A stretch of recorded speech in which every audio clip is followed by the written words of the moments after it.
Welcome to the Brad and Taylor Show. Today we have Jim O'Neill. You're listening to the Brad and Taylor Show, a podcast that inspires entrepreneurs to pursue their passions. We're sitting down with some of the best to learn how they got started and some lessons they learned along the way. Hey Jim, how's it going? Good. How are you guys? We're good. Doing good. Well, let's get this show started. Tell us a little bit about you. What do you do? I'm a residential real estate agent in Northeast Ohio, located in Farallon, Ohio, which is just outside of Akron. Pretty much work Summit County, but I do jump into like Portage, occasionally into Cuyahoga County, Medina County, Stark. That's pretty much. Okay. Nice. So when you were younger, is this what you want to do for your future? Want to be an agent, or what'd you have planned? Not this. I had no plans, which I think I think that's how some people end up in real estate, just lack of planning. I had no idea what I wanted to do, but I had a long list of things that I didn't want to do. Okay. And here we are. Nice. And real estate wasn't on your list of do not do. No, I knew nothing about it. Okay. So how'd you get started? The only thing I knew when I was a kid is that if you pop out the insert for a real estate sign and then piled a bunch of dirt underneath it, it made a pretty decent ramp for your bike. Because when I grew up, they took down this farm behind our house and turned it into housing in the mid 90s. Okay. And so we just take the insert of the sign and make a ramp for our bikes out of it. Try to jump over puddles Such and stuff. Such a boy thing to do. I could see my kids doing that.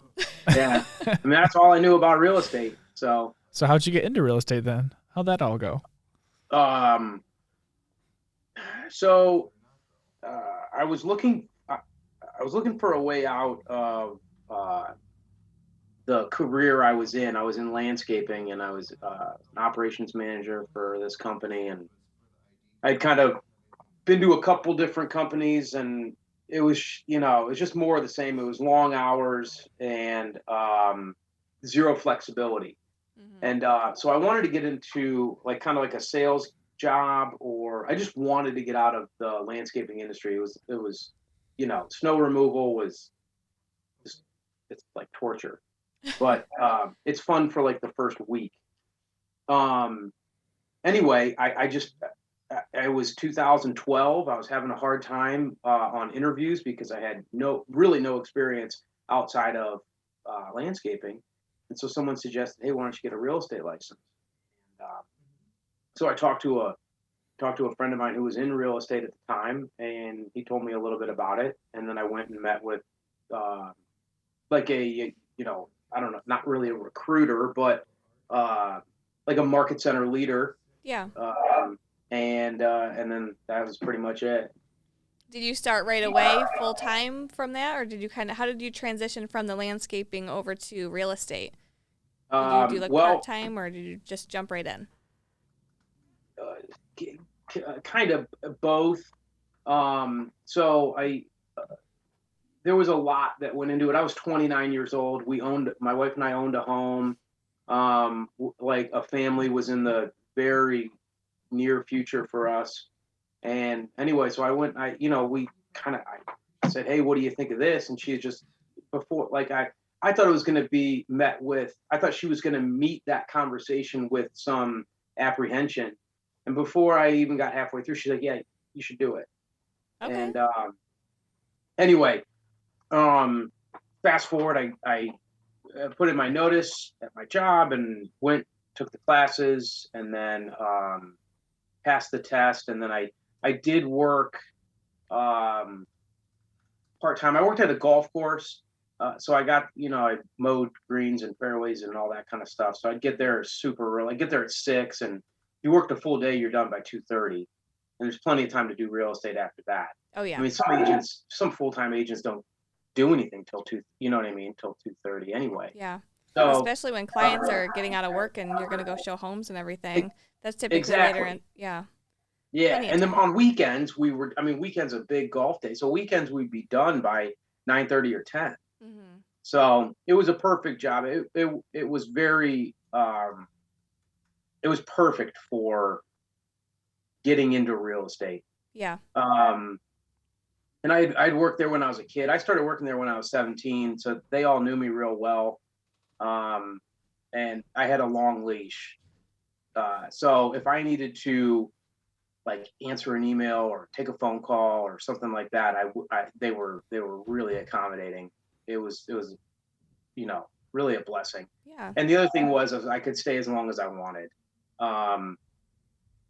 You know, they were always trying to manage labor. So if someone wanted to go home at 9:30 or 10:30 or noon, you know, say, hey, I gotta leave today. Okay. So it's very flexible. Yeah, super flexible. Awesome. How long have you been in real estate now? Since 2013. Okay. I got licensed in April of 2013. So I did the part-time stuff really through, I mean, really it was more like kind of like 2 full-time jobs. Yeah. Yep. That winter I plowed snow for a company, and then the winter of 13 into 14 was pretty slow. And then by mid 2014, I went full-time in real estate. Okay. Nice. And since 2013, since you started in real estate, how many kids have you seen take those inserts out of the signs and make a ramp out of it? 0. If 0? I caught a kid doing that today, I would not be happy. Right. It does sound kind of fun, though, you have to admit. If signs weren't expensive, would you still do it? Would I still make a ramp out of a? Yeah, like if little kid mind, would you go back and do that? Of course. Yeah, exactly. Yeah. Yeah. So fun. Oh. What is the worst property you've seen over the last couple years? Maybe the worst showing you've been to? I mean, when I started, we were still, I mean, foreclosures were still a real thing. Yeah. You know, and like, I mean, I show a lot of them. So, I mean, I've been in some homes where it was like, you know, it was really bad. I mean, it's usually a sad story though, Yeah. you know?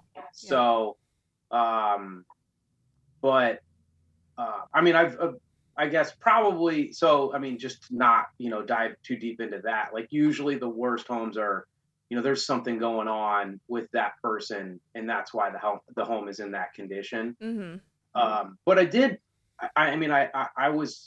I held an open house at a place, and it was probably 8,000 square feet, and it was like super eccentric. Like, I mean, like mirrors everywhere, giant fountain, a pool, an indoor pool. But it was like, just not in good taste. Okay. Like way over the top. It sounds kind of cool, but it was a little gaudy, maybe. A little too much. It was really, really bad. But I mean, it was just like you just go through and you'd laugh. Like, I mean, probably just like somebody who really came into their prime between like 88 and 92 and just crushed it. Yeah. And it stayed. Oh, yeah. I mean, why doesn't that light switch have wallpaper on it? Somebody. Oh, goodness. I'm imagining this home as you're talking about it. I feel like I need to look up the images. I feel like I need to. It would take $1 million to redo it. Yeah. And, you know, and they, you know, so. That's crazy. Did you get any advice when you first started out in real estate that stuck with you through the first couple years? I mean, I think probably the best advice I've gotten in regards to real estate is like, be good at selling real estate. Like, be good at the contract. Know what the contract says. Advise your clients on the contract. You know, probably the best advice is keep my ego out of the deal, because my name's not on that contract anywhere at all. My money's not involved. You know what I mean? So, that's something that's really stuck with me. You know, I'm here to help a client navigate the contract, and that's it. You know, find inventory, get them in the inventory, and then help them navigate that legally binding contract that they signed. Mm-hmm. Speaking of the inventory, how has that been since the shutdown? Have you been able to get your clients in homes right away and have them get the deal, or if, I know the market's going really, really, really fast still. So how has that Yeah. been for you?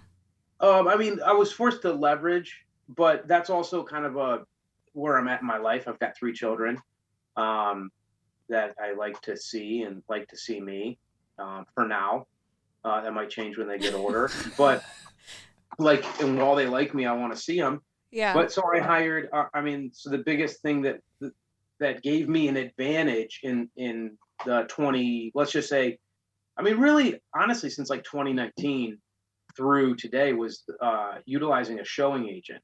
Okay. And just a licensed agent that shows houses. And when did you hire that person on? What's that? When did you hire that showing agent on? Did you, in 2019, is that when you?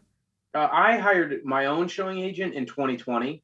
Okay. But I like in 2019, I kind of had a showing agent that I could share with somebody. Mm-hmm. So, but I had my own dedicated showing agent in 2020. Yeah. Nice. Yeah, I'm sure that helps out a ton, especially. Yeah, with and I mean, I didn't stop showing houses. Mm-hmm. I just Could there show was more. just 2 of us Yes. showing Yep. houses. So. Yep, for sure. That's awesome. I like it. If you could start over today with all the knowledge you have now, what is one thing you would change? I mean, I guess like I probably would have just believed in myself earlier. I mean, there's such a high washout rate in real estate, and that confidence is really a delicate balance, because I see a lot of people coming in and they are like get out of the way, because they're gonna sell every house on every block in every city that it was ever built, and then you don't see them after a little bit, a little while. So I knew that I had I knew I had what was needed to succeed in real estate, and by succeed I mean like be a full-time real estate salesperson, and make it out of year 3 through 5. Yeah. But there was always that, like, I mean, I think it's maybe just the nature of like being a commission salesperson. It's like, when are the wheels going to come off? And it took a long time to develop the confidence that like I'm here to stay, and like this is what I do now. And I think if I would have maybe believed that a couple years earlier, then I mean, but who knows? Yeah. You know what I mean? It's really hard because I could go back and rewrite so many things. Yeah. Oh, yeah. But specific to real estate, I think it was just maybe just that confidence, because there were some times where, it's up and down, and I've got 3 kids and my wife, and this is what we depend on, right, for food, water, and shelter. So this is a high stakes game. Do you have any advice for anybody new starting out in real estate that maybe would just help them out in building that confidence? Like, what's one thing you did to build your confidence with the real estate? How did you start believing in yourself? Was it like just motivational stuff that you were doing on your personal side, or how did that work out for you? That's tough. That's a really good question. Or did it just develop over time? Like, as the transactions came, it just it was there one day. Yeah. And that was a big thing. And then, just seeing transaction after transaction and getting familiar with different situations, because not every transaction is the same. Right. Not all, because you have different players in every single game, but it was just the development of communication with somebody who is under stress. Yeah. Because selling and buying a home is stressful. And so, I think it was really just skill development of taking, it just, the time it took to learn that took time. And like, I think that's probably the best advice I could give someone, is just like, it's going to take time, and it's a journey. Mm-hmm. Don't give up. Yeah. Don't give up, and don't be afraid to ask for help. And, like, also, it's not about the commission, because most people who get into real estate now are young. So they're not going to sell one house and retire. Number Right. one, because they're young. And number two, because they're not going to make enough money off of one transaction to retire. So develop like a vision of a long game. And also don't be afraid to ask people for help. Like, don't be afraid to be on a team, because, like,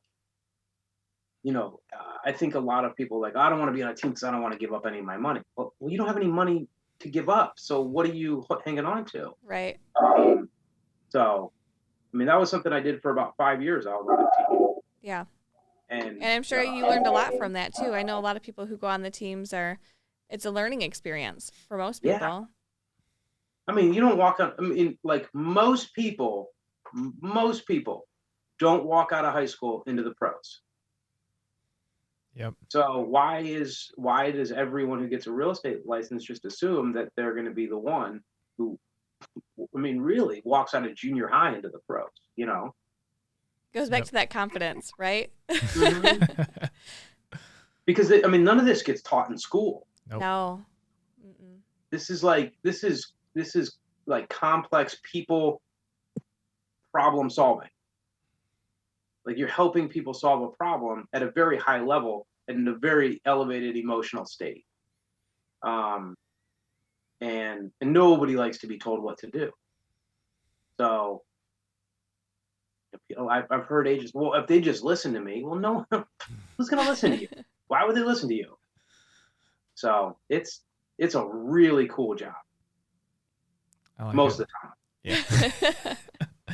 So, like, what did we get ourselves into? I'm just kidding. That's awesome. How can people get a hold of you? I have a cell phone. And do you want the number, or? Yeah, why not? Yeah, that's perfect. Okay. My cell phone number is 330-714-4720. And my email is Jim O'Neill, JIMONEIL @kw.com. Sweet. I like it. Hey, thanks for coming on and sharing your story with us today. Yeah, absolutely. Thank you, guys. Are these working? All right. Here we go. Oh, there we go. I think they're working. Should we tell them? Mine keeps falling. It doesn't like my voice. What do we got to tell them? Subscribe. Subscribe. What do we got to point at? Hey, I think there's a subscription button. Like, It might be there. might be right there too. Somewhere. Somewhere. Find it. It's red. Yeah. And it's Red. blue. It's green. I don't really know. It's a color. This mic isn't even attached. Did you plug these in? Well, I guess. I wonder if they can hear us. Yeah. I wonder if they hear us. Well, we should probably tell them if they can hear us. We should probably tell them also give us a 5-star review if they're listening on Apple. That'd be cool. 5 stars, review. guys. Share it with everybody they can think of. We won't take 4 stars. I mean, Taylor, I don't even think these are on. I mean, No, I don't think this is working. This is not working.